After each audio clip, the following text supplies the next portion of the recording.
कुएं का विवाह।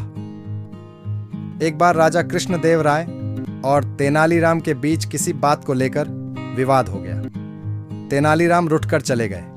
8-10 दिन बीत गए, लेकिन तेनालीराम वापस नहीं आए। राजा को तेनालीराम के बिना मन नहीं लगता था। राजा का मन हमेशा उदास रहने लगा।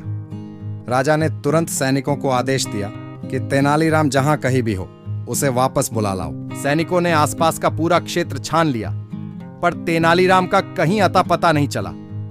सैनिकों ने वापस आकर राजा को बताया कि हम लोग पूरा क्षेत्र खोज किया, पर तेनालीराम कहीं नहीं मिला। राजा सोच में पड़ गया। अचानक राजा को एक तरकीब सूझी। उसने सभी गांवों में ढोल पिटवाकर सूचना करवाया कि राजा अपने राजकीय कुएं का विवाह रचा रहे हैं। इसलिए गांव के सभी मुखिया अपने अपने गांव के कुओं को लेकर राजधानी पहुंचे। जो आदमी इस आज्ञा का पालन नहीं करेगा उसे जुर्माने में 1000 स्वर्ण मुद्राएं देनी होंगी।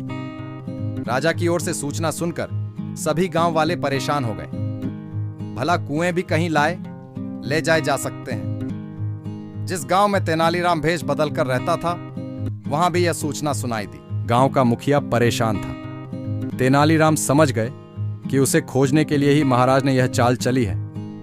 तेनालीराम ने मुखिया को बुलाकर कहा, मुखिया जी, आप चिंता न करें। आपने मुझे गांव में आश्रय दिया है, इसलिए आपके उपकार का बदला मैं चुकाऊंगा। मैं एक तरकीब बताता हूं। आप आसपास के मुखियाओं को इकट्ठा करके राजधानी की ओर प्रस्थान करें। सलाह के अनुसार सभी राजधानी की ओर चल दिए। तेनालीराम भी उनके साथ थे। राजधानी के बाहर पहुंचकर वे एक जगह पर रुक गए। एक आदमी को मुखिया का संदेश देकर राज दरबार में भेजा।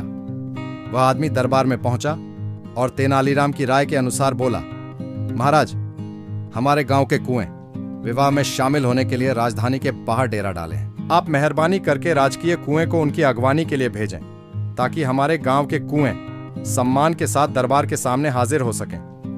राजा को उनकी बात समझते देर नहीं लगी कि यह तेनालीराम की तरकीब है। राजा ने पूछा, सच सच बताओ कि तुम्हें यह तरकीब किसने दी है? आदमी ने कहा, राजन, थोड़े दिन पहले हमारे गांव में एक परदेशी आकर रुका था, उसी ने हमें यह तरकीब बताई है।